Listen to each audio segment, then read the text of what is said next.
Periyar Maniamma Institute of Science and Technology, Tanjavur, BArc, ranked number 18 in India by IIR. கடந்த கால தவறுகளிலிருந்து பாகிஸ்தான் இன்னும் பாடம் கற்கவில்லை. தீங்கு விளைவிக்கும் நோக்கத்துடன் இந்தியாவை அணுகினால் இந்திய ராணுவ வீரர்கள் தங்களின் முழு பலத்துடன் தீவிரவாதத்தை நசுக்குவார்கள் என்று கார்கில் போர் வெற்றியின் 25வது நினைவு தினத்தில் பிரதமர் மோடி எச்சரிக்கை செய்தார். கார்கில் போர் வெற்றியின் 25வது நினைவு தினம் நேற்று நாடு முழுவதும் கொண்டாடப்பட்டது. இந்த போரில் பாகிஸ்தானை வீழ்த்தி நம் நாடு வெற்றி பெற்றது.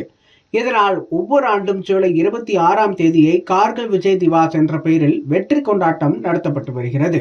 இந்த கொண்டாட்டத்தின் ஒரு பகுதியாக போரில் வீரமரணம் அடைந்த ராணுவத்தினருக்கு அஞ்சலியுடன் மரியாதை செலுத்தப்படும். அந்த வகையில் பிரதமர் மோடி நேற்று கார்கில் விஜய் திவாஸையொட்டி உயிர்நீத்த ராணுவ வீரர்களுக்கு வீர வணக்கம் செலுத்தினார்.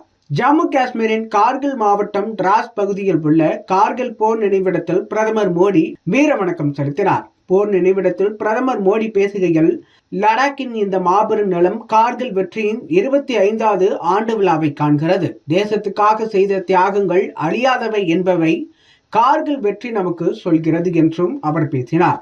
நாட்டிற்காக உயிர் தியாகம் செய்த ராணுவ வீரர்களுக்கு தேசம் எப்போதும் கடமைப்பட்டுள்ளது. 1999 கார்கிலில் ராணுவ வீரர்களை சந்தித்த அனுபவம் உள்ளது. கார்கில் போரில் உயிர் தியாகம் செய்தவர்களுக்கு தலை வணங்குகிறேன். பயங்கரவாதத்தை பாகிஸ்தான் தூண்டிவிடுகிறது. கடந்த கால தவறுகளிலிருந்து பாகிஸ்தான் இன்னும் பாடம் கற்கவில்லை. அதனை இரும்பு கரம் கொண்டு அடக்குவோம் என்று பிரதமர் மோடி பேசினார்.